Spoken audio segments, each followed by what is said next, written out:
Yan mga idol, kain muna tayo. Ang oras natin mga idol 5:40 na mga idol, hapon. Medyo late na ang kain ko. Yan, may tubig tayo mga idol. Pagkain natin mga idol. Ayan mga idol, kain muna tayo. Medyo late na. Kasi medyo mahina ang biyahe ngayon mga idol. Kaya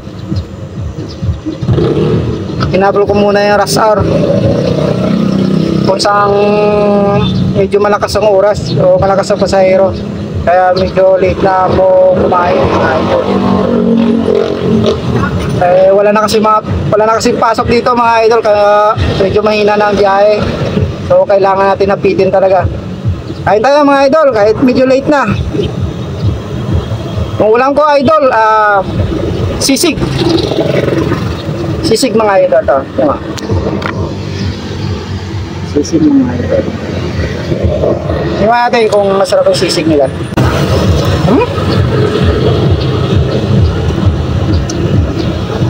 Okay siya idol, okay naman. Pero may kulang. Kulang sa dami. Kunti lang yung serve nila Kaya kulang sa dami mga idol. Pero ang lasa okay na, sure.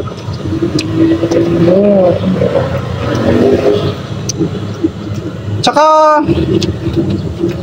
may trivia ako ito sa ulam ko idol. May trivia ako rito tungkol sa ulam kong sisig. Alam niyo ba idol kung saan galing yung pangalang sisig? Doon lang sa may Binondo. Doon lang galing yung pangalang sisig. Dati kasi mayroong kainan doon mga year of 80s yata. May kainan na sa Binondo na maraming menu. Maraming luto. Pero yung iba doon walang pangalan. Tsaka yung iba naman mayroon. Yung walang pangalan, isa na yung sisig doon. Mayroon isang customer na kumain doon. Tinignan niya lahat ng menu. Ito yung nagustuhan niya, yung sisig na to. Ay, nagtanong sa tindera kung anong pangalan ng menu na to. Sabi ng tindera, ay sir, wala pang wala pang pangalan. Pero masarap yun, sabi ng tindera. Sabi ng customer, sige, bigyan mo ko 5 order na kanin at saka isang order na yan na ulam. Kasi kumukuha sa lamesa ngayon sa lamesa yung customer kumain. Ngayon pagsubo niya, hindi niya nagustuhan yung lasa. Tinawag niya yung tindera.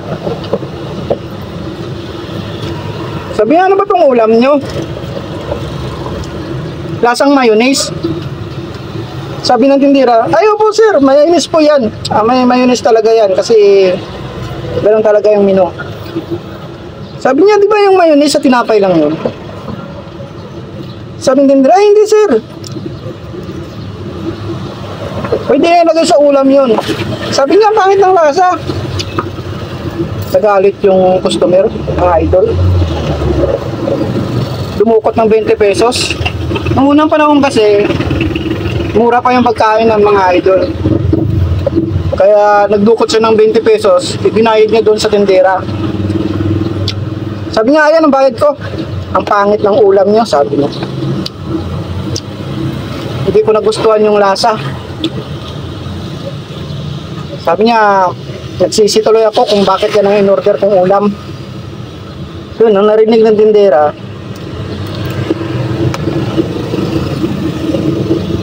ang pinangalan dun sa menu, sisig. Kaso lang, sa tagal ng panahon, nag-iba yung pandinig, kaya yung sisi, naging sisig. Ganun yun mga idol. Ngayon, marami ng version ng sisig ngayon. sisig tuna, sisig pork. Saka marami ang sisig. Doon yung nanggaling ang pangalan mga idol.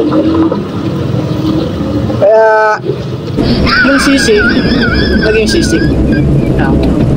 Yun, ganun mga idol. Diba? Babaw.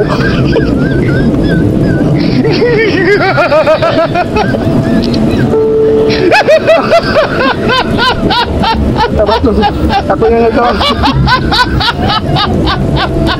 Ayun tayo mga idol. Shout out. Pero okay daw sisig nito mga idol. Masarap. Shout out pala sa nagluto nito ah. Kulang talaga. Kulang sa dami. Tsaka yung sili nyo dapat hindi green to eh. Dapat black. Yan, kain tayo mga idol. Tsaka mga idol, nakwento pala ako sa inyo. Encounter nyo ba yung asong nag-aalulong mga idol? Pag nag-aalulong daw yung aso, meron daw nakita ng masamang espiritu o multo o ewan ko basta ganun daw yan idol. Pero alam niyo ba idol, may solusyon doon para tumigil yung alulong niya.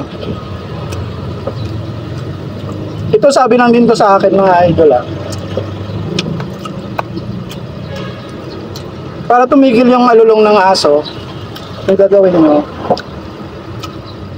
halimbawa yung aso nasa kalsada, tapos ikaw dumaan, tapos mayroon kang kasabay na dumaan,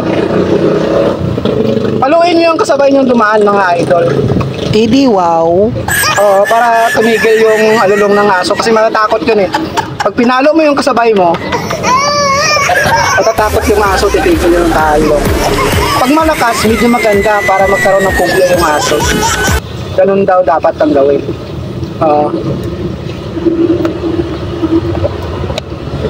Kasi maganda nga yun, kasi parang pinakot mo yung aso sa pamamagitan ng kasabay mo. Ganun yung dapat mga idol. Ganun daw dapat mga idol.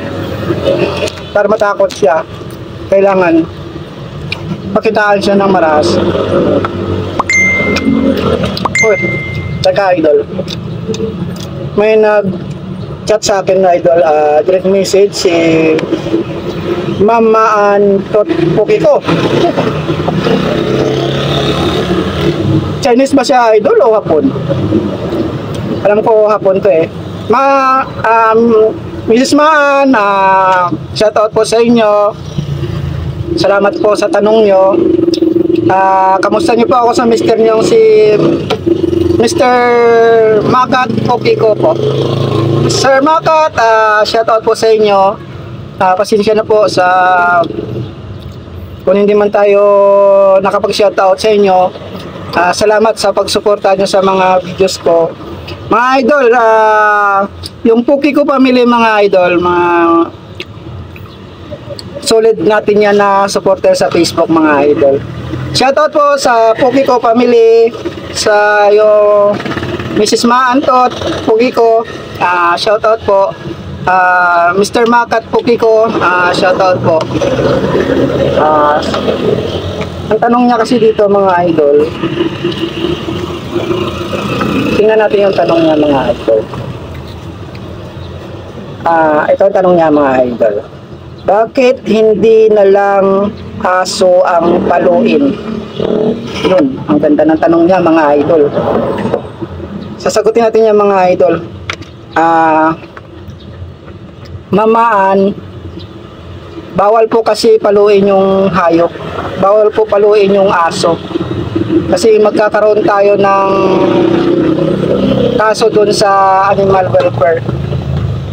Wag natin saktan yung mga hayop. Hayaan mo silang makasakit. Kaya pag kinagat kayo ng aso, hayaan nyo na. Huwag na kayong gumante. Magpa-inject na lang po kayo. Ganun po dapat mga idol. Ganun din dapat Mama Pukiko. Ganun dapat. Kasi bawal yun eh. Bawal saktan yung aso. So, salamat sa tanong nyo, Mama Ang. Shoutout po sa inyo. Magandang hapon po. Salamat sa tanong. Yun, mga idol. Yun ang tanong ni Miss Maantot Poki ko. Shoutout po sa inyo. Thank you po. Mga idol, bawal kasi yun eh. Bawal saktan yung hayop. Kaya sa mga hayop na may mga alagang hayop o mga alagang aso, maging responsable po tayo. Talian natin yung mga aso natin, daputin natin yung mga poops nila sa kalsada para naman po hindi tayo makakaabala sa iba. Maging responsable po tayo sa may mga alaga. Alam niyo ba mga idol ha, ang pops ng aso, nakakapilay po yun mga idol. Pag naapakan mo yun, sigurado mga idol, giwang-giwang ka. Kaya nakakapilay po yun. Kaya mag-responsable po tayo mga idol. Takutin natin yung mga pops nila sa kalsada. Kahit na hindi sa inyo pops ng aso nyo, takutin nyo na rin para maging patas tayo. Yan, ganyan mga idol. Thank you po sa mga nanonood at saka salamat po sa mga tanong. Miss Maantot Poki ko, salamat po. Yun mga idol. Sarap talaga ng sisig na to mga idol. Marami tayong mga supporters sa Facebook mga idol, yung mga kaibigan natin na walang sawang susuporta, katulad ng Poki ko family. Walang sawang suporta yun sa mga videos ko. Thank you po.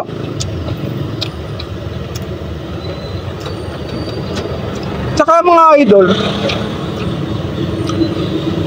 huwag kayo maniwala dun nga pag nag-alulong yung aso, nakakita ng multo.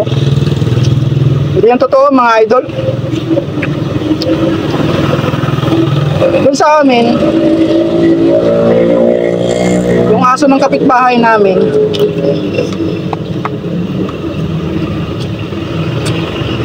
lagi yung nag-alulong. Kaso inobserbahan ko mga idol, yung barangay namin, mayroon trompa doon sa poste.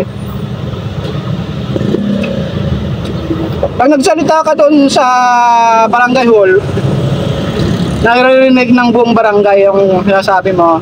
Diba, nag-announce ka, may ayuda o punta ka ng barangay, i-announce doon, naririnig doon sa buong barangay. Naobserbahan ko, once na magsalita yung barangay, nag-alulong yung aso. Sabi ko, wala nga ka. Kala ko nakakita ka ng masamang espiritu. Yun pala, nakakarinig ka ng announcement ng barangay. Tawa ko na. Sabi ka, ayot ka talaga. Muntik ko nang paluin mga idol. Kaso lang, siyempre, naalala ko rin, bawal yun. Bawal yun mga idol. Kaya inayaan ko na lang. Kaya ito yung mag-alulong, sisitsitan ko na, sabi ko tumigil na.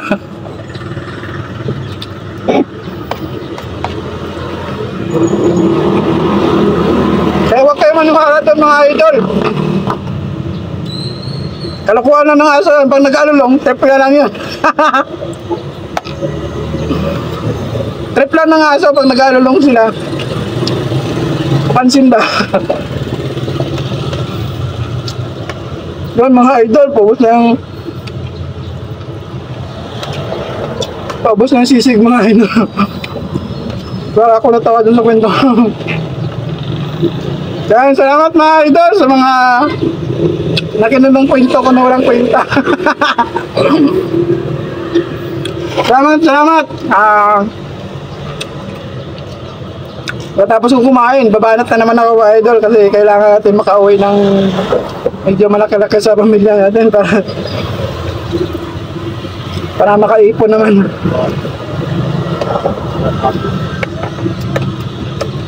Salamat mga idol sa walang sawang pagsuporta sa mga videos ko.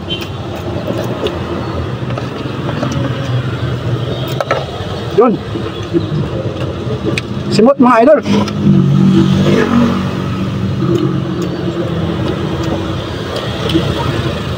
Anong tira pa? Yan mga idol, thank you po. Shoutout po sa inyong lahat.